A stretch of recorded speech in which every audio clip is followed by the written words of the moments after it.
Salam Malaysia Madani dan kita bersama lagi dalam ruang bicara yang dibawakan kepada anda tentunya di Bernama TV. Dan hari ini kita memilih satu lagi topik yang cukup relevan sebenarnya dengan perkembangan semasa, dan kita akan sembang-sembang berkaitan dengan topik ini bersama dengan tiga tetamu, dua menemani saya di studio dan seorang lagi tetamu insya-Allah akan kita hubungi melalui kemudahan Skype. Baiklah, topik yang menjadi pilihan kita di ruang bicara hari ini ialah Madani mewajahi masa depan Malaysia. Dan ini ekoran tentunya lah daripada Konvensyen Nasional Kerajaan Perpaduan yang telah pun berlangsung semalam di WTC, dan sudah pastilah pelbagai pandangan, pendapat dan juga analisis yang dilontarkan oleh pelbagai pihak, dan ianya merupakan sesuatu yang menarik sebenarnya untuk kita sembang-sembang bersama dengan tetamu kita yang sudah pun ada di studio. Dua tetamu bersiap sedia bersama saya di studio. Kita perkenalkan dulu tetamu yang sudah pun ada bersama dengan saya di sebelah kiri saya ini, yang paling dekat dengan saya. Kita ingin mengucapkan selamat datang buat pertama kalinya kepada saudara Brian Ng Yeh Min yang merupakan pengarah strategi Angkatan Muda Keadilan dan juga Ketua Angkatan Muda Keadilan Petaling Jaya. Jadi Brian, apa khabar? Khabar baik. Nervous tak? Sikit lah. Biasalah. Pertama kali semua orang nervous kan. Just relax ya. Dan kita hanya sembang-sembang lah berkaitan dengan topik ini ya. Dan seorang lagi tetamu yang sebenarnya tak perlu diperkenalkan, tetapi tak apalah kerana dia berada bersama saya. Jadi selamat datang buat kesekian kalinya kepada yang berbahagia Tuan Azmi Hassan yang merupakan fellow kanan di Akademi Penyelidikan Strategik Nusantara ataupun NASR. Jadi Tuan Azmi, apa khabar? Khabar baik, Syakawi. Sehat ya? Ya, sehat, Brian. Ini dah pernah bertemu dengan Brian? Pertama kali. Pertama kali juga.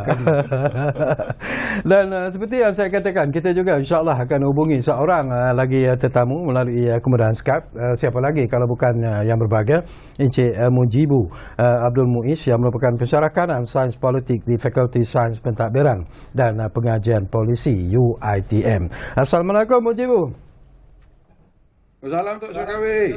Ya, dapat dengar suara saya dengan jelas ya? Alhamdulillah, jelas, cantik. Suara anda juga jelas, gambar anda juga jelas sebenarnya. Jadi terima kasih banyak yang akan kita sentuh nanti Mujibu ya.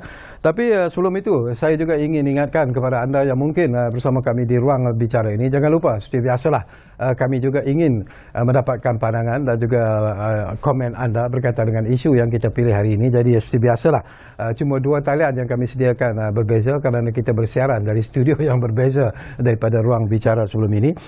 Nombor baru kita ialah 03-2604-0155 dan juga 03-2694-01. Kenapa sama ni? Satu lagi ialah 2694-0155. Itu dia. Mungkin sudah pun jelas tertera di kaca TV anda sebentar tadi. Baik, mungkin kita mulakan dululah dengan Tuan Azmi sebelum saya dapatkan pandangan daripada saudara Brian. Ini menarik sebenarnya. Ini pertama kalinya Konvensyen Nasional Kerajaan Perpaduan berlangsung di WTC. Macam saya katakan, berbagai pandangan dan pendapat telah pun dilontarkan. Pelbagai analisis juga dimainkan di media-media, termasuklah media sosial sendiri. Tapi pandangan peribadi Tuan Azmi sendirilah. Apakah ini sebenarnya sesuatu yang menarik sebenarnya, dan impaknya juga mungkin akan memberi sesuatu yang lebih cemerlang kepada penubuhan kerajaan perpaduan itu sendiri? Ya, Syakawi, memang menarik.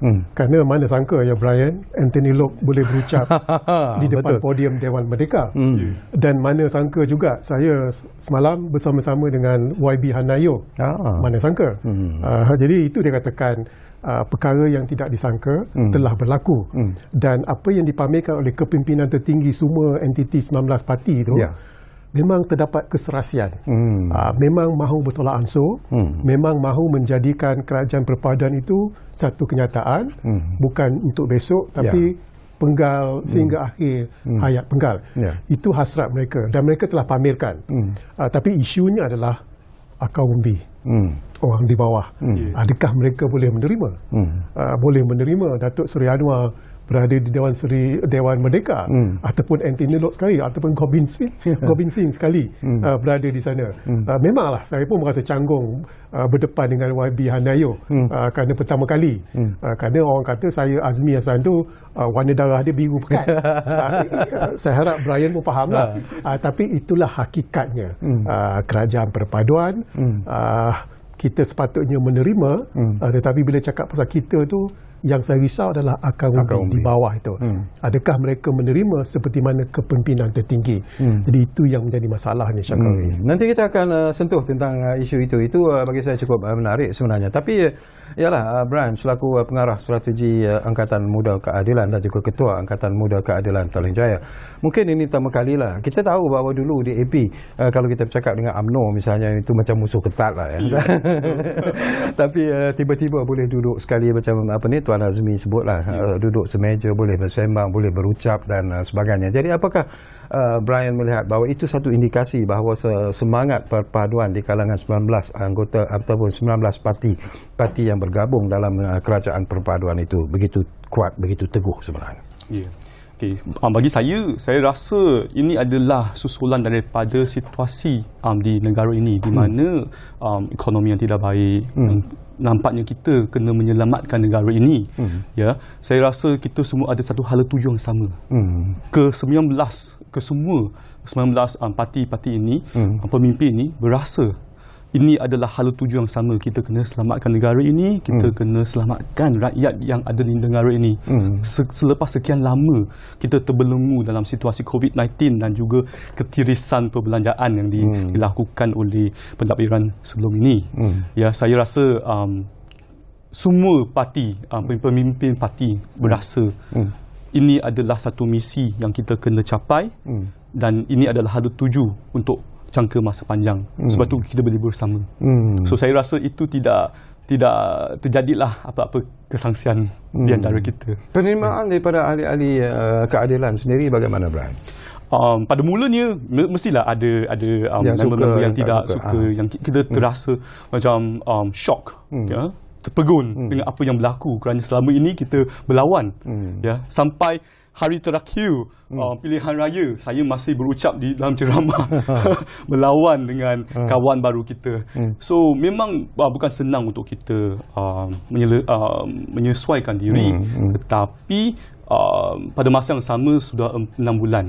Okay, apa yang kita nampak daripada kerjasama di antara pemimpin-pemimpin ini adalah amat baik, dan kita faham hala tuju yang kita kena pegang kepada untuk tahun-tahun yang akan datang, 10 tahun, 15 tahun. Kalau tidak, hancur negara ini. Kita tahu. Sebab tu kita akan bekerjasama, kita faham, dan kita akan cuba menyesuaikan diri dengan keadaan terbaru ini yang ada. Okey, cuba kita dapatkan juga pandangan daripada saudara Mujibu yang akan kita hubungi melalui kemudahan Skype seperti apa yang saya sebut awal tadi. Barangkali Mujibu, saya baca artikel dan juga komen yang anda tulis dalam media baru-baru ini berkaitan dengan Konvensyen Nasional Kerajaan Perpaduan di WTC tersebut. Dan anda juga sebenarnya menaruh harapan yang cukup tinggi sebenarnya kepada konvensyen ini dan ingin melihat bahawa semangat perpaduan yang diwujudkan melalui konvensyen itu mungkin adalah sesuatu yang mungkin memberikan indikasi bahawa sesungguhnya kerajaan perpaduan yang diwujudkan oleh Yang Amat Berhormat Datuk Seri Anwar dan rakan-rakan akan membuahkan sesuatu yang menarik barangkali untuk rakyat Malaysia secara keseluruhannya. Mujibu?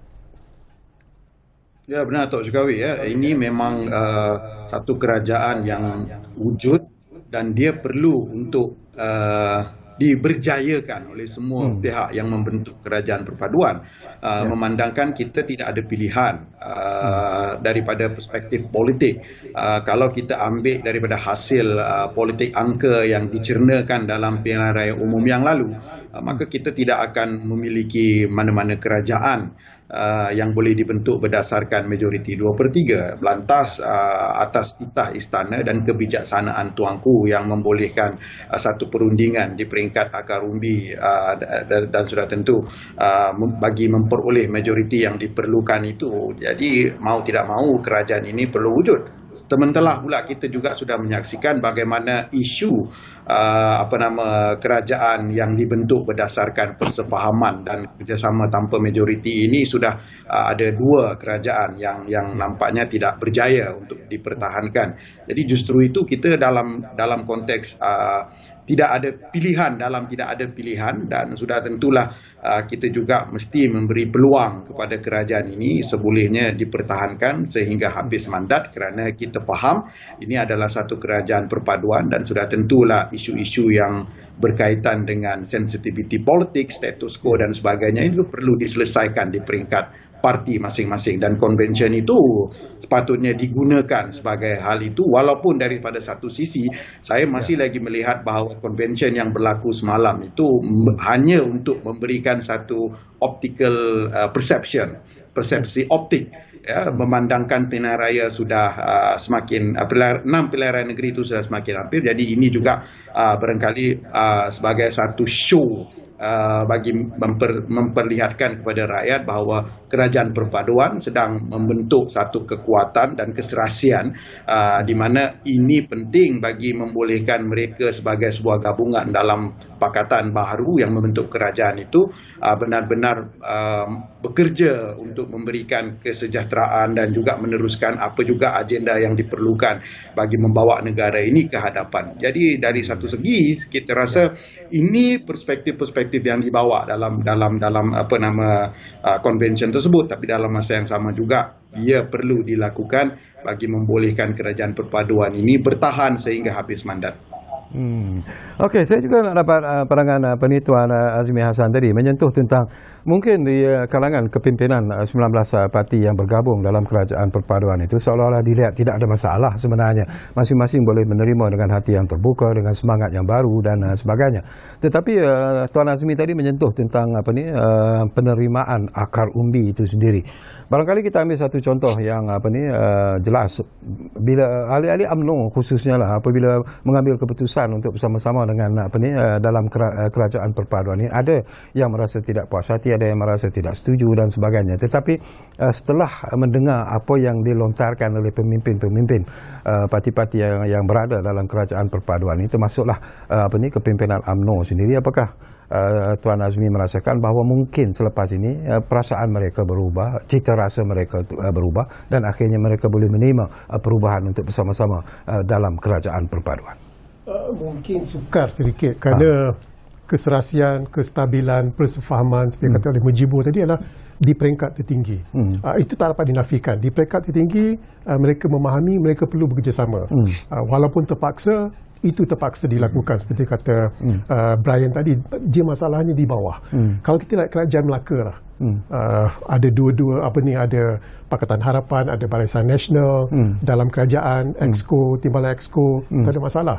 Tapi di peringkat kampung, ketua kampung, dia masih belum meresap lagi.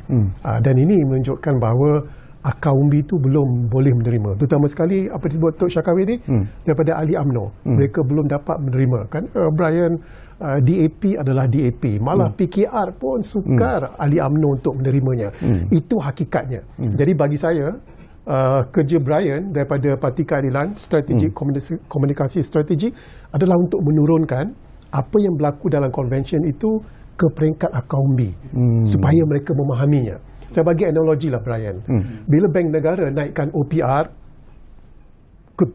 Governor Bank Negara terangkan 1, 2, 3, 4. Saya pun tak faham. Saya pun tak dapat merasai kenapa OPR itu perlu dinaikkan. Kerana bahasa yang digunakan adalah bahasa ekonomi. Perlu diturunkan kepada orang biasa. Orang biasa macam saya ni. Jadi sama juga apa yang berlaku dalam convention itu perlu diturunkan. Kerana bagi saya kalau tidak diturunkan dengan betul, maka akar umbi dan juga rakyat umum tidak akan boleh menerimanya.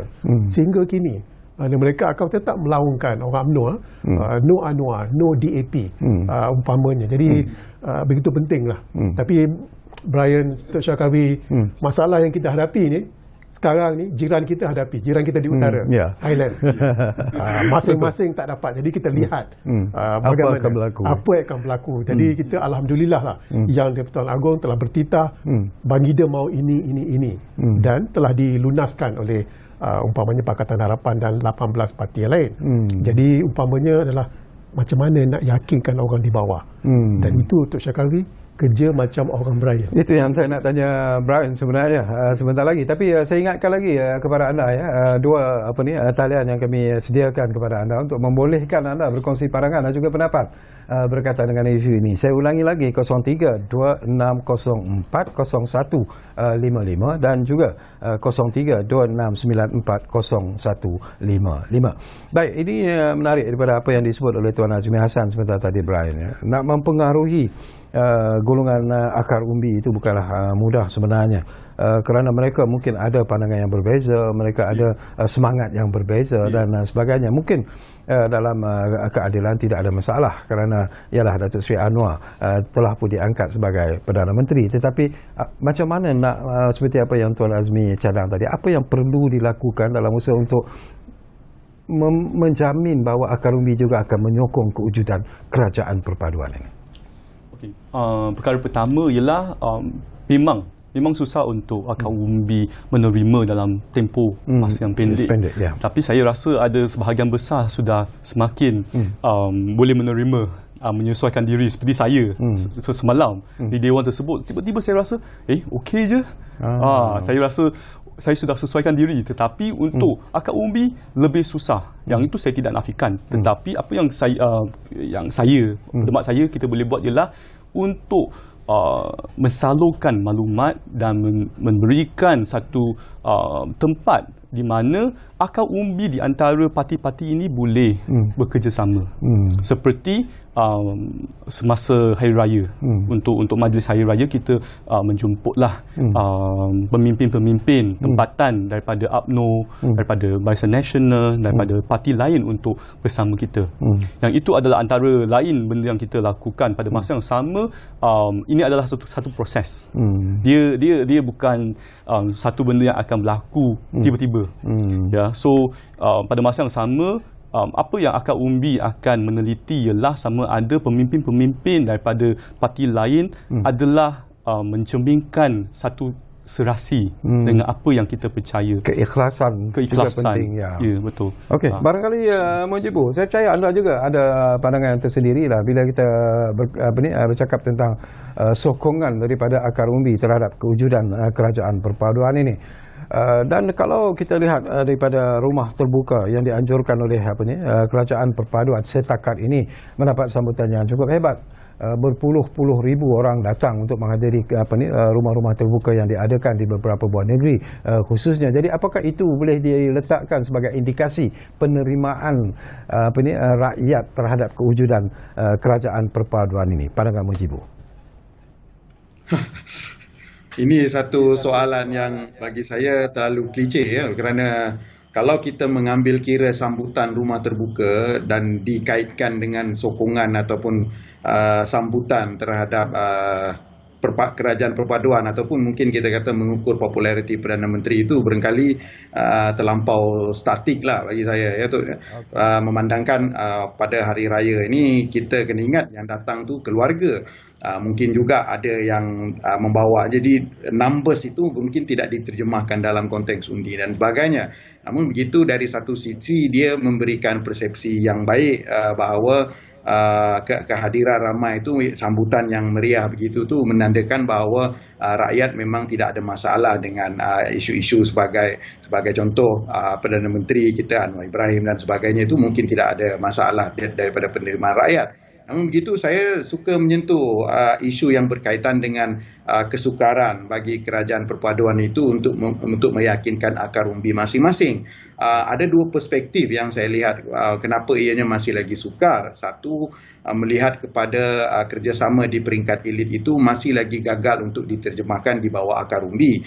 Nampak seolah-olah masih tidak ada kerangka dan juga arahan-arahan tetap daripada peringkat pemimpin kepada akar umbi tentang bagaimana sebenarnya kerajaan perpaduan ini boleh digerakkan, dan sudah tentu bila kita bercakap tentang isu-isu yang menyentuh tentang kerajaan madani sebagai satu konteks dan hala tuju pertadbiran itu yang saya juga masih lagi lihat tidak berjaya diterjemahkan dengan baik, di mana dalam konteks ini bukan saja ia itu barangkali terlalu abstrak kepada rakyat, tapi yang paling penting juga adalah bagaimana madani itu diterjemahkan di dalam pinggan dan juga bakul ekonomi rakyat itu paling penting yang saya rasa perlu dilakukan. Dan kedua, tidak ada usaha-usaha yang saya rasa dilakukan oleh kerajaan perpaduan itu untuk menangkis naratif-naratif Melayu Islam yang pada ketika ini saya rasa masih lagi gagal ditangani dengan baik oleh kerajaan perpaduan, memandangkan dengan pilihan raya negeri yang saya rasa begitu kritikal dalam menentukan jangka hayat kerajaan perpaduan ini. Terutamanya kita melihat apakah kemampuan UMNO yang pada ketika ini untuk kembali diterima pada orang Melayu, yang dalam konteks rating dia tu menjadi parti yang ketiga diterima di kalangan orang Melayu, yang saya rasa sangat kritikal dalam menentukan jangka hayat kerajaan perpaduan. Yang saya lihat mungkin sukar untuk kerajaan perpaduan ini menangkis isu-isu Melayu dan Islam, memandangkan juga ia adalah satu naratif yang never ending. Tetapi daripada konteks yang lain, bagaimana kerajaan perpaduan membina naratif positif di kalangan fikiran rakyat dengan mengaitkan isu-isu yang barangkali bagi saya kerajaan perpaduan tangani dengan baik, terutamanya bila kita tengok pada musim perayaan tidak timbul isu kekurangan barangan, tidak ada isu tentang shortage dan sebagainya. Sebelum ini itu berlaku, dan juga pencapaian yang lain, bagaimana untuk menghypekan konsep rahmah yang ketika ini menjadi satu vibe yang begitu positif di kalangan rakyat yang menyebar, bukan saja dalam konteks makanan tapi juga dalam konteks lain. Itu juga masih lagi tidak diangkat dengan baik oleh kerajaan perpaduan. Kerana kalau ini digambling dengan baik, mungkin barangkali boleh membina satu naratif yang secara tidak langsung boleh menenggelamkan isu-isu substansial yang sering dimainkan oleh pembangkang untuk menyerang kerajaan perpaduan, iaitu isu Melayu Islam dan juga isu-isu yang terkait dengan kes rasuah dan kleptokrasi parti gabungan di dalam kerajaan perpaduan itu. Jadi ini mungkin barangkali antara yang patut dimasukkan dalam agenda kerajaan perpaduan, memandangkan 6 pilihan raya negeri yang semakin hampir, dan juga dalam masa yang sama untuk menangkis serangan naratif pembangkang yang pada ketika ini saya rasa sukar untuk ditangani. Tetapi kalau konsentrate tenaga dan masa kepada itu, saya rasa kerajaan perpaduan pun mungkin tidak boleh menang kalau konsentrate on isu-isu Islam Melayu ini, melainkan mereka sendiri membina naratif yang lebih kuat yang barangkali boleh menjadi counterproduktif kepada naratif itu, kerana di peringkat pembangkang juga mereka menghadapi masalah dengan isu-isu yang terkait dengan pembangunan, air, hasil dan sebagainya dalam konteks itu. Okey, menarik. Baik, mungkin ada baiknya jugalah kalau kita berehat dulu buat seketika, dan kepada anda jangan ke mana-mana, kembali semula sebentar saja lagi, kerana kembali nanti saya juga nak dapatkan respon daripada Tuan Azmi Hassan berkaitan dengan apa yang disebut oleh Mujibu sebentar tadi, iaitu tentang naratif yang mungkin lebih kuat harus dimainkan dalam usaha untuk mempengaruhi golongan-golongan yang apa yang kita panggil sebagai kumpulan akar umbi menyokong parti masing-masing yang berada dalam kerajaan perpaduan ini. Kita lihat dulu dan kembali semula ruang bicara sebentar saja lagi. Okey. Nah, menarik. Dia kata tak perlu rehat. Okey, Tuan Azmi, barangkali ekoran daripada apa yang disebut oleh Mujibu tadi. Apa naratif baru sebenarnya yang diperlukan dalam usaha untuk mempengaruhi golongan akar umbi ini sebenarnya? Ya, sebelum saya jawab naratif untuk pengaruhi akar umbi itu, satu perkara yang saya terkilan Brian semasa convention itu adalah permainan nombor yang dibuat oleh pembangkang Perikatan Nasional 116, 126 sepatutnya boleh dimatikan semasa convention. Ianya tidak boleh dimatikan dengan menunjuk kami bersatu padu, itu tak pakai. Tak ada tak kuat. Kerana pada malam tu selepas convention tu Datuk Seri Sanusi, itu Menteri Besar Kedah yang juga Ketua Pilihan Raya saya rasa Perikatan Nasional, menyatakan masih ada harapan untuk menjatuhkan kerajaan persekutuan. Maksudnya pada pandangan beliau, convention itu tidak efektif. Kerana bagi saya, kalaulah ada apa yang dikatakan roll call, head roll, 148 ahli parlimen, siapa yang hadir, siapa yang tak hadir, siarkan. Itu menunjukkan bahawa memang nak capai 148 itu mustahil. Kerana masalahnya adalah Barisan Nasional. Itu masalahnya. Jadi, tapi tidak dilakukan. Saya tak tahu berapa ahli parlimen 148 yang dikatakan menyokong kerajaan itu hadir. Saya tak tahu berapa. Pasti melebihi 112, 116. Sepatutnya disiarkan secara terbuka. Kerana nak melenyapkan permainan nombor 116 dan 126 Perikatan Nasional itu. Kalau benda inilah kerajaan perpaduan pun tak boleh buat, tak nampak, memang lagi sukarlah untuk apa dikatakan memberi pentafsiran kepada akaumbi supaya sokonglah kami. Kerana itu bagi saya adalah perkara mudah. Tapi dalam menyatakan sokongan kepada akaumbi, Brian, adalah yang paling utama adalah Perdana Menteri. Perlu kuat prinsipnya. Saya bagi contoh, kerajaan Itali ada banyak komponen parti. Perdana Menterinya Meloni, dia sokong Ukraine. Tapi dalam kerajaan tu, dalam parti-parti tu, ramai yang sokong Putin. Tapi Perdana Menteri Meloni dia kuat, dia kata tak ada, Itali mesti sokong Ukraine. Dia sama juga dengan Perdana Menteri. Memang sukar untuk memenuhi hasrat 19 parti yang berbeza. Tapi hakikatnya Perdana Menteri perlu kuat dalam perkara ini. Dan juga UMNO, masalahnya UMNO adalah pantang larangnya adalah DAP. Sebenarnya untuk meyakinkan ahli UMNO, jangan cakap kami UMNO bekerjasama dengan DAP. Tidak. Umpamanya UMNO berani berhadapan dengan DAP, masalah isu tarikan pengundi Melayu, umpamanya masalah Ong Kiam Ming mengatakan Khairi Jamaluddin, Syahrir Hamdan sepatutnya masuk DAP, UMNO dikatakan menjawab. Itu caranya untuk meyakinkan akaumbi UMNO bahawa UMNO berani berdepan dengan DAP.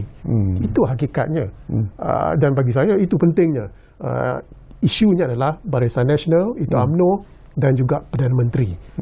Bagaimana untuk meyakinkan akaumbi UMNO umpamanya. Dan ujian pertamanya adalah, Brian, pilihan raya negeri. Itu ujian getir bagi kerajaan perpaduan. Bila kita cakap tentang pilihan raya negeri, Brian, memanglah kita tak nafikan seperti apa yang Tuan Azmi sebut, Mujibu juga sebut benda yang sama, bahawa convention ini diadakan sebenarnya targetnya ialah untuk menghadapi 6 pilihan raya negeri yang akan berlangsung mungkin dalam beberapa bulan lagi, mungkin bulan Ogos dijangkakan. Tetapi yang lebih penting juga kalau kita dengar daripada penyampaian ucapan-ucapan yang disampaikan oleh pemimpin-pemimpin yang berada dalam kerajaan perpaduan ini, termasuklah Datuk Seri Anwar sendiri, adalah tentang ekonomi, tentang agenda rakyat itu sendiri. Jadi apakah itu sebenarnya memberi kekuatan dan juga keyakinan kepada rakyat untuk memberi sokongan kepada kerajaan perpaduan? Ya, okey. Bagi isu convention tadi, saya rasa terkaitlah dengan soalan ni, kerana convention ini saya rasa adalah sesuatu yang rakyat menunggu-nunggu. Menunggu-nunggu untuk apa? Menunggu-nunggu untuk satu jawapan daripada kerajaan perpaduan, di mana mereka akan mengeluarkan dan memaparkan apa visi dan misi dan prinsip yang akan dipegang oleh kerajaan perpaduan yang ini. Ya, dan lebih penting sekali, seperti yang Prof kata tadi, ialah perlunya memaparkan keteguhan kerajaan perpaduan ini. Ya, tapi saya mungkin tidak bersetujulah daripada segi di mana kena tunjuk angka pada ketika convention, kerana keabsahan angka ini boleh ditunjukkan di parlimen nanti yang tidak lama datang lagi. Tapi untuk convention ini dia memaparkan beberapa prinsip, di antara lain ketulusan pentadbiran, menghapuskan ketirisan perbelanjaan, dan lebih penting sekali ialah untuk menaik taraf lagi kehidupan rakyat, terutamanya isu pekerjaan dan ekonomi. Ya, so daripada segi itu, saya rasa convention ini adalah untuk memberi tahu makna dan erti kerajaan perpaduan ini, dan mengapa kerajaan perpaduan ini adalah kerajaan yang patutnya terus meneraju negara ini dan membantu rakyat. Ya. Okey, cuba kita dengar pula pandangan daripada saudara Mujibu sendiri. Kalau kita dengar ataupun kita ikuti convention yang berlangsung itu, Mujibu, memang kita begitu tertarik hati dengan ucapan-ucapan yang disampaikan oleh kepimpinan parti dalam kerajaan perpaduan. Tetapi apakah Mujibu sebagai seorang political analyst melihat bahawa mungkin masih lagi ada kelompongan-kelompongan yang mungkin tidak diserlahkan sebenarnya dalam konvensyen ini? Apalagi isu yang perlu dibangkitkan supaya rakyat boleh menerimanya dengan lebih berkesan lagi sebenarnya, Mujibu?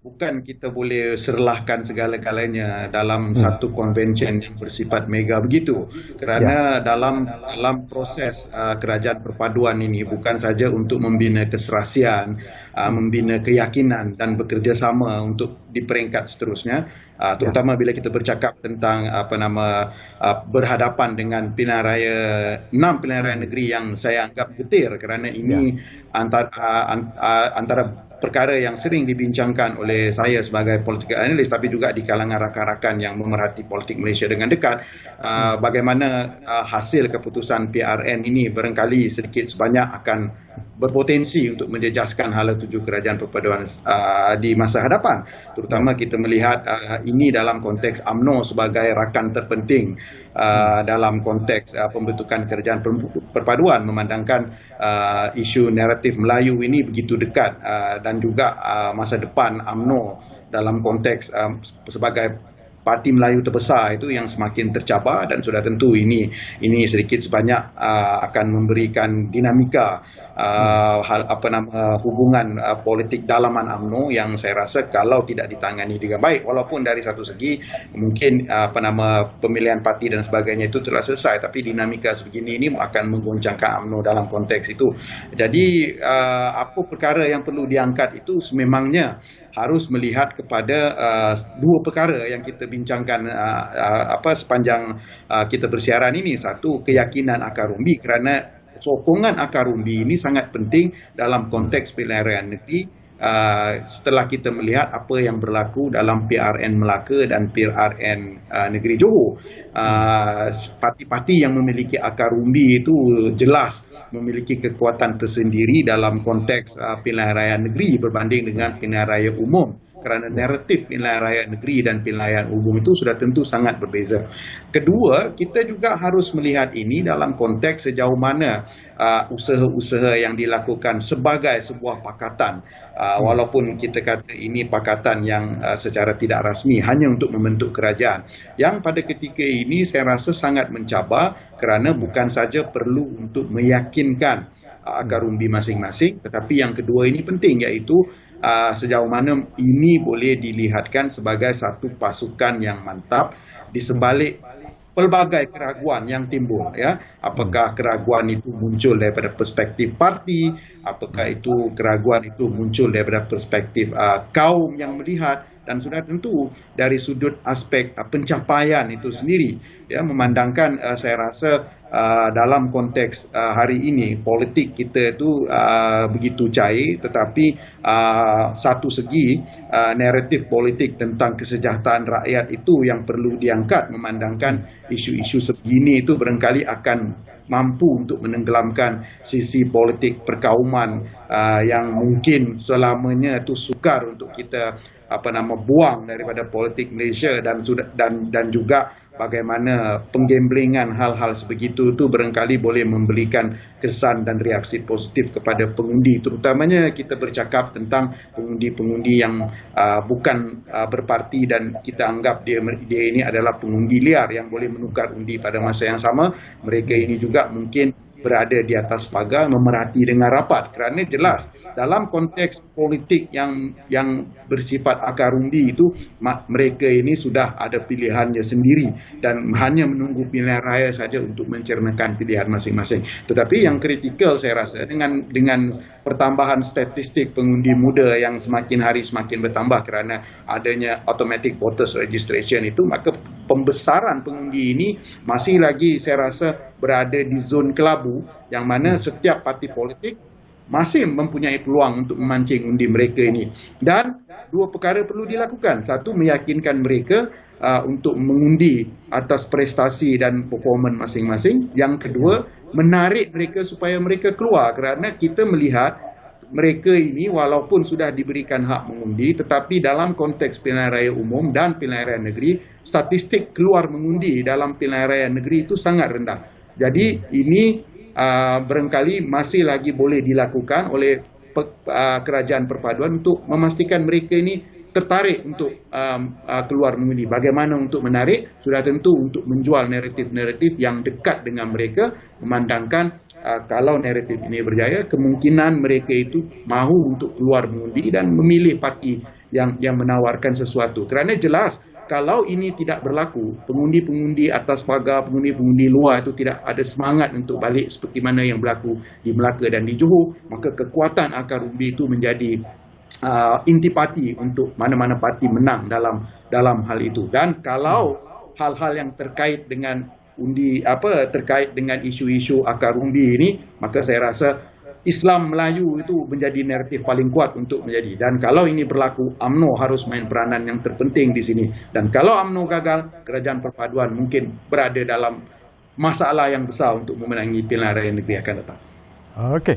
Baik, Azmi, ini menarik juga sebenarnya. Kalau kita refer kembali Konvensyen Nasional Kerajaan Perpaduan yang berlangsung di WTC, ialah semua melihat itu sebagai persiapan sebenarnya untuk menghadapi PRN di 6 negeri yang akan berlangsung nanti. Tetapi ada juga pandangan dan pendapat yang mengatakan bahawa apakah dalam konvensyen ini mungkin dibincang ataupun tidak dibincang sebenarnya, akan timbul beberapa masalah. Pertamanya ialah tentang penggunaan logo untuk kerajaan perpaduan ini menghadapi pilihan raya negeri ini. Yang keduanya ialah tentang pembahagian kerusi. Ini juga merupakan isu yang mungkin akan memberikan kesan ataupun impak kepada kerajaan perpaduan apabila menghadapi pilihan raya negeri nanti. Pandangan anda? Ya, bila Tok Syakawi ajukan soalan pembahagian kursi, umpamanya, saya kalau tak silap daripada PKR, siapa Setiausaha Agung dia? Untuk Sri Nasution mengatakan bahawa semasa konvensyen 90% telah dibincangkan. Saya tak percaya tu. Kalau 90% telah dibincangkan, boleh diwawarkan semasa konvensyen. Maksudnya mungkin 10% yang belum dibincangkan itu adalah kursi-kursi yang sensitif. Tapi seharusnya lah pembahagian kursi itu telah direncanakan, selesai dan diumumkan semasa konvensyen, dan juga berkenaan dengan penggunaan logo umpamanya. Bahawa terus terang dikatakan logo Pakatan Harapan di Kelantan, Terengganu tak laku, memang sukar. Jadi sebab itu DAP, Aziz Bari dari DAP mengatakan bahawa harapan untuk menarik pengundi Melayu adalah UMNO. Dan bagi setengah-setengah pihak mengatakan UMNO telah dipergunakan oleh DAP untuk menarik pengundi Melayu. Tapi bagi saya, kalau itu naratifnya adalah UMNO adalah dikatakan paling kuat untuk menarik undi Melayu, PKR pun sukar, Amanah lagi sukar sebab kaitan dengan DAP, saya rasa itu bagus untuk kerajaan perpaduan. Kerana kuatnya UMNO, maka kuatlah kerajaan perpaduan. Jadi sebab itu dia katakan ujian pertamanya adalah pilihan raya negeri ini. Dan dikatakan pembahagian kursi itu penting nak melihat. Bagi Kedah, Terengganu, saya rasa tak ada masalah. Kerana Barisan Nasional dikatakan ataupun UMNO itu dikatakan di hadapan. Tapi masalahnya di negeri Pakatan Harapan, Pulau Pinang, Negeri Sembilan, Selangor. Mau ke Selangor tu beri kursi selamat kepada Barisan Nasional? Jadi itu yang menjadi persoalan, itu menjadi ujian yang paling dekat kepada kerajaan perpaduan itu, yang tidak dapat dinyatakan semasa konvensyen. Memang betul, semasa konvensyen tidak disentuh langsung tentang dua perkara itu, Tok Syakawi. Maknanya Brian, macam mana, how do you look at isu ini sebenarnya, Brian? Apakah anda yakin bahawa menjelang nanti pilihan raya negeri di 6 negeri itu, perkara ini akan dibincangkan dan mungkin apakah akan wujud satu persetujuan yang mungkin akan memberikan a win-win situation kepada semua parti yang berada dalam kerajaan perpaduan? Okey, saya rasa pentingnya untuk tim perpaduan ini, di mana kita akan melihat kepada apa kelemahan dan apa kelebihan di antara semua parti, ya, dan daripada sudut itu kita akan menetapkan atau datang kepada satu persetujuan, satu strategi di mana kerusi ini boleh bahagikan, ya, sama ada di tempat rural area, di kampung, mungkin UMNO bolehlah bertanding kat satu tempat, ya, dan mungkin di city atau di satu negeri. Kita kena melihat kepada isu kenegerian juga, dan sentimen tempatan. Dan pada segi itu saya rasa, saya yakin pada masa yang akan datang dalam 2-3 minggu ini, perbincangan yang lebih teliti akan dilakukan, dan satu persetujuan akan tercapai. Tapi bagi Angkatan Muda sendirilah, katakanlah kerusi yang dipegang oleh keadilan terpaksa diserahkan kepada UMNO sebagai satu contoh lah, ataupun kepada DAP dalam usaha untuk meyakinkan bahawa ini semangat perpaduan yang wujud dalam kerajaan perpaduan. Boleh terima ataupun tak boleh terima di kalangan ahli-ahli sendiri? Sudah pasti ada tentunya ada ahli yang tidak boleh terima, ya. Tapi saya rasa kena ada satu keseimbangan, ya. Di antara ialah apa kelemahan yang kita ada, apa kelebihan yang kita ada.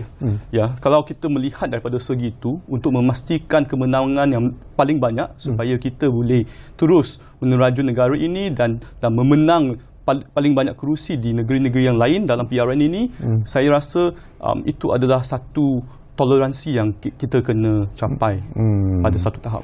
Okey, kita bercakap tentang toleransi ini pun menarik sebenarnya, Mujibu, ya. Apakah melalui convention ini anda dapat melihat bahawa sebenarnya sudah wujud semangat toleransi di kalangan ahli-ahli ataupun kepimpinan ataupun ahli-ahli parti dalam kerajaan perpaduan itu sendiri? Apakah bunga-bunga toleransi itu sebenarnya berkembang di convention tersebut? Ya, setuju. Ini perlu dilakukan dan bunga-bunga itu sudah wujud. Saya rasa tanpa convention pun, atas dasar bahawa mereka adalah sebuah pakatan yang membentuk kerajaan, maka mau tak mau, atas tidak ada pilihan, mereka terpaksa membentuk keserasian itu. Dan seperti mana yang kita bincangkan dalam sepanjang perbincangan kita, keserasian dan juga bunga-bunga kemesraan itu yang paling penting adalah perlu diterjemahkan di peringkat akar umbi. Memandangkan berapa pertemuan kita dengan pemimpin-pemimpin di akar umbi, mereka juga tertanya-tanya bahawa di peringkat atas, walaupun di peringkat elit itu berlaku kemesraan dan juga kesepahaman, tetapi dia tidak melimpah ke bawah, dan yang malang mereka ini masih lagi tertunggu-tunggu dan tertanya-tanya apakah arahan dan apakah kepahaman dan penerangan yang perlu diberikan kepada mereka, dan yang paling penting bagaimana mereka boleh memulakan ataupun apakah cara bagi mereka untuk berhubung dengan rakan ketika satu ketika dulu adalah musuh ketat dalam sepanjang pilihan raya, seperti mana yang dikatakan oleh akar umbi, ya. Dulu kita duk hoi mereka, tapi sekarang disuruh kawan, agak sukar dan janggal sekali untuk dilakukan. Memandangkan dengan pilihan raya ini perlu kepada kerjasama bagi memastikan adanya penyelarasan, di mana orang atas katanya hanya memberi arahan, tetapi yang membuat kerja di lapangan, yang berjumpa dengan pengundi dan juga mengenal pasti apa juga yang perlu dilakukan sepanjang pilihan raya itu nanti adalah mereka di akar umbi. Jadi ini cabaran-cabaran yang saya rasa perlu segera dicernakan di dalam konteks pilihan raya negeri, di dalam kerajaan perpaduan. Terutamanya saya tertarik apabila kita membincangkan tentang formula untuk menghadapi pilihan raya yang pada ketika ini lebih banyak menumbuhkan kepada isu-isu pembahagian kursi, yang pada saya ada isu-isu di sebalik pembahagian kursi. Dan mungkin secara peribadi saya melihat isu dalam pembahagian kursi ini barangkali boleh diselesaikan kalau kerajaan perpaduan menggunakan formula status quo, iaitu mana-mana kursi yang disandang oleh penyandang itu dikekalkan pada parti lain. Cuma untuk kursi-kursi yang dijangka bertindan, bila kita bercakap bertindan ini, banyak kursi-kursi yang menyentuh tentang kursi Melayu. Memandangkan kursi Melayu ini yang pada satu ketiga mungkin dimenangi oleh Bersatu, yang mana Bersatu adalah pada ketika itu sebahagian daripada kerajaan Pakatan Harapan. Jadi ini barangkali mungkin boleh mengguna pakai isu yang terkait dengan formula quid pro quo, you dapat kerusi baru dengan mengorbankan kerusi lama dengan mengambil kira kekuatan dan juga potensi kerusi itu dimenangi oleh parti-parti tertentu. Dan juga bila kita beritahu tadi tentang perkara yang terkait dengan isu menggunakan lambang, saya rasa isu lambang ini mungkin boleh selesai seperti mana yang diterangkan oleh Prof Azmi tadi, ya. Arti mana yang lebih memberi impak menggunakan lambang itu yang sinonim dengan negeri-negeri tertentu digunakan kerana pihak lawan juga sudah awal-awal lagi mengatakan bahawa negeri-negeri tertentu mereka akan menggunakan lambang PAS contohnya, ya, berbanding dengan menggunakan lambang Perikatan Nasional. Jadi apapun perbincangan dia dalam hal ini, yang penting sebenarnya adalah bagaimana kerajaan perpaduan itu dengan gabungan yang pada ketika ini lebih besar, ya, cuma dalam konteks gabungan besar itu tidak boleh diterjemahkan secara total di dalam dominasi mereka kerana mereka masih lagi satu gerakan parti yang begitu terpecah. Dan of course bila kita bercakap tentang pilihan negeri yang hanya melibatkan negeri-negeri Melayu, yang hanya melibatkan 6 negeri, maka kekuatan Sabah dan Sarawak itu juga barangkali sedikit terpinggir. Walau begitu, kita juga sebagai sebuah pakatan harus melibatkan mereka dalam konteks ini, terutamanya dalam membina naratif perpaduan, dalam membina naratif kesamaan, dalam membina naratif pembangunan, ya, dalam hubungan persekutuan negeri yang berlaku pada ketika ini dan berjalan baik di Sabah dan di Sarawak dalam konteks Anwar Ibrahim sebagai Perdana Menteri dan sebagainya, itu perlu diterjemahkan dengan cepat. Kerana saya rasa inilah naratif yang mampu untuk mengimbangi naratif Melayu Islam yang pada saya kalau kerajaan perpaduan keep on concentrate dalam nak mencari naratif dan membina penceritaan tentang ini saya rasa sampai bila pun tak selesai. Tapi kalau boleh tunjukkan apa yang ada di tangan, kekuatan yang ada pada ketika ini, itulah yang sepatutnya dilakukan berbanding isu ini. Kerana jelas kalau buang masa dan tenaga untuk tumpu itu, saya rasa tidak akan ke manalah kerajaan perpaduan, terutamanya bila kita bercakap tentang pilihan raya negeri.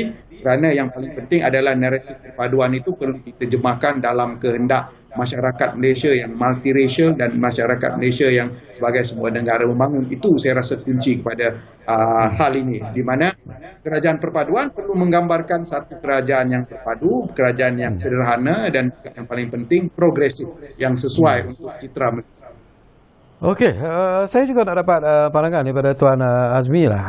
Ini kita tinggalkan dululah tentang pilihan raya negeri.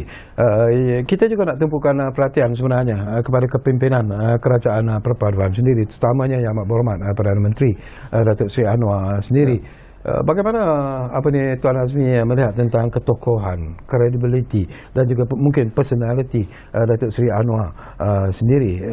Ialah walaupun baru 6 bulan sebenarnya kerajaan perpaduan diwujudkan, tetapi banyak perkara-perkara, terutamanya isu-isu yang berkaitan dengan ekonomi, isu-isu yang berkaitan dengan kehidupan rakyat, telah pun diberikan satu pendirian yang positif daripada Yang Amat Berhormat Perdana Menteri. Kalau masalah air itu dihadapi, dia kata dia akan cuba untuk menyelesaikannya secepat mungkin dan sebagainya. Jadi apakah anda melihat bahawa ini juga memberikan satu kelebihan sebenarnya kepada kerajaan perpaduan yang dipimpin oleh Datuk Seri Anwar?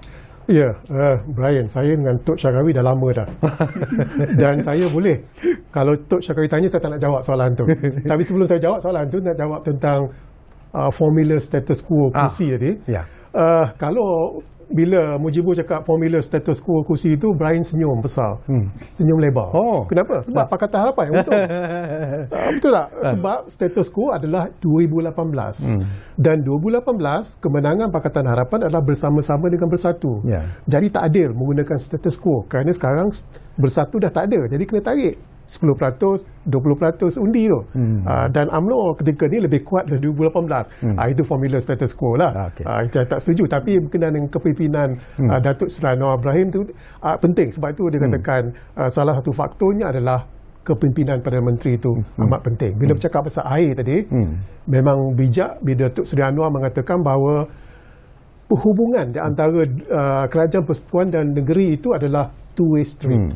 Dan beliau menyentuh tentang air. Ini adalah peluang terbaik bagi kerajaan perpaduan lakukan sesuatu dengan Kelantan yang dikatakan positif dengan kerajaan perpaduan dan bandingkan dengan Kedah yang mempunyai masalah yang sama, di mana Menteri Besarnya amat negatif sekali dengan hubungan dengan kerajaan persekutuan. Jadi bagi saya penting, dikatakan kepimpinan itu penting. Dan sebelum ini, bulan Januari, saya masih ingat Datuk Seri Anwar mengatakan penentuan OPR biar bank negara yang tentukan. Kerajaan tak nak masuk campur dalam hal ini. Tapi masa convention semalam, ada satu sayap, saya tak sebut sayap mana, mengatakan meminta jaminan bank negara supaya tidak menaikkan OPR pada masa hadapan. Jadi ini bercanggah sebenarnya. Jadi bagi saya patutnya Datuk Seri Anwar menjawab bahawa dasar monetary biar bank negara yang buat, termasuk OPR itu. Jadi untuk menjawab soalan Syarawi tadi, memang betul. Salah satu faktor penentuan kejayaan kerajaan perpaduan adalah Perdana Menteri itu sendiri. Kadang-kala mesti ada autokratik sikit, tak boleh lembut sangat. Pandangan Brian dalam isu ini, Brian, apakah setakat ini Brian dan rakan-rakan tentunya lah dalam keadilan begitu bergembira dengan dengan apa yang ditunjukkan oleh Datuk Seri Anwar, tetapi apa lagi yang perlu dilakukan oleh Amat Berhormat Perdana Menteri untuk meyakinkan bahawa kerajaan perpaduan adalah benar-benar merupakan sebuah kerajaan yang mengutamakan rakyat? Pada pandangan saya, apa yang telah dilakukan selama ini agak baik, ya, terutama dari isu yang dah berpanjangan puluh-puluh tahun, isu air di Kelantan dan isu air di Sabah. Sarawak. Ya. Sabah.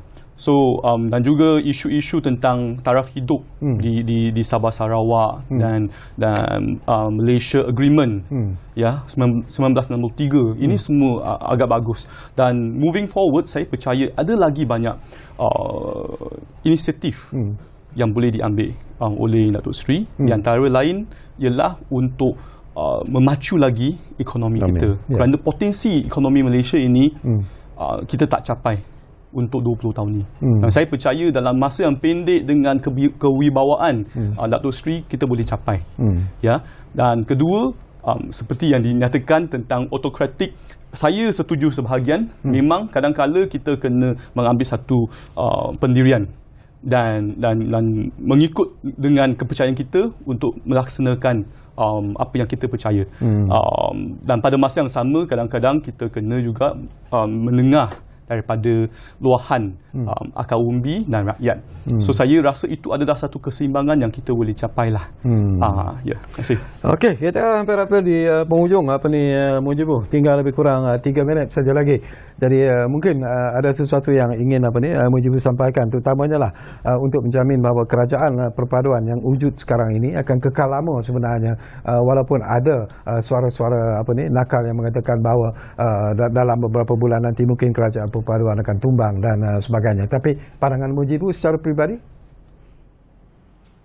Ya, seperti mana pepatah mengatakannya, Rome is not built in the night. Ya, dalam satu malam tu Rome tidak boleh terbina. Ya, jadi dalam konteks ini kita harus memberi kepercayaan kepada kerajaan perpaduan untuk melakukan kerja masing-masing. Despite kita faham bahawa dalam setting politik Malaysia yang baharu ni, kerjasama politik itu memang adalah satu fakta yang tidak boleh dielakkan. Cuma kita dalam konteks transisi, ya, kita masih lagi melihat bagaimana gabungan parti-parti politik yang pelbagai itu sedang membina keserasian, mencari tapak dan juga mencari ataupun membina roadmap lah, ya, mencari hala tuju untuk menjadikan ini sebagai satu kerajaan yang berkesan, memandangkan kita berada di persimpangan baharu dan juga mencari hala tuju tentang bagaimana kita bergerak ke hadapan sebagai sebuah negara bangsa di sebalik kepelbagaian yang ada, dan sudah tentu komplikasi pelbagaian itu lebih kompleks dalam konteks kita bercakap tentang parti politik yang masih lagi didominasi dengan kerangka perkauman yang mendasari ke setiap parti politik. Di sebalik kita sudah bergerak dalam politik baru. Jadi untuk memahami ini kita harus faham bahawa kok mana pun kita tidak boleh berharap kepada satu template politik yang seperti dahulu, walaupun faktanya bahawa agak sukar untuk mana-mana parti politik itu menjadi parti yang dominan tanpa ada kerjasama strategik dengan parti politik lain, memandangkan politik dan juga pola pengundian kita yang terpecah, yang masih lagi kuat bertapak di dalam division perkauman dalam konteks ini. Cuma kalau kita berterusan mempertahankan pemikiran masing-masing tanpa boleh melihat titik persamaan dan tidak pernah meletakkan kepentingan negara kita di dalam mata perjuangan parti masing-masing, saya rasa agak sukar untuk ini, dan ini perlu menjadi kompas terbaru kepada setiap parti politik, dan juga inilah masa untuk semua orang menilai semula bagaimana membawa parti politik masing-masing dalam setting baru, tapi dalam masa yang sama juga masih lagi tidak mengorbankan prinsip asas perjuangan parti politik masing-masing. Okey, baik, terima kasih Mujibu atas perkongsian anda, dan terima kasih kepada Brian. Ya, 15 saat aja. Boleh. Brian ada di sini. Kadang-kadang Perdana Menteri bahasa yang digunakan bercakap itu terlampau tinggi. Kadang saya pun tak faham. Jadi kalau bolehlah Jabatan Komunikasi PMO turunkan dalam bahasa yang mudah. Itu yang saya difahami oleh rakyat, difahami oleh rakyat dan juga difahami oleh saya sendiri. Okey, sebelum kita berpisah, 2 saat 3 saat saya dah ambil dah. Ya ataupun tidak? Apa dia? Berkemungkinan tak mungkin akan ada selepas ini, kalau mereka melihat bahawa kerajaan perpaduan ini berada pada situasi yang cukup meyakinkan, berkemungkinan tak parti-parti yang di luar kerajaan perpaduan ini mungkin akan masuk untuk bersama dengan kerajaan perpaduan? Ya, memang ada kemungkinan kerana saya rasa mereka yang berada di luar itu merasa menyesal, saya rasa, walaupun cara tadi tidak. Saya rasa memang ada kemungkinan. Okey, terima kasih banyak-banyak kepada Tuan Azmi Hassan. Terima kasih Mr. Brian Ng Yeh Min kerana sudi bersama kami di ruang bicara ini. Banyak lagi persoalan sebenarnya yang ingin kita kongsikan, tapi biasalah masa sentiasa mencemburui kita, tetapi kami menjanjikan sesuatu yang akan kami tepati. Ruang bicara akan terus berbicara bersama anda dari masa ke semasa. Kita jumpa lagi. Thank you, Brian. Yeah. Thank you, Brian.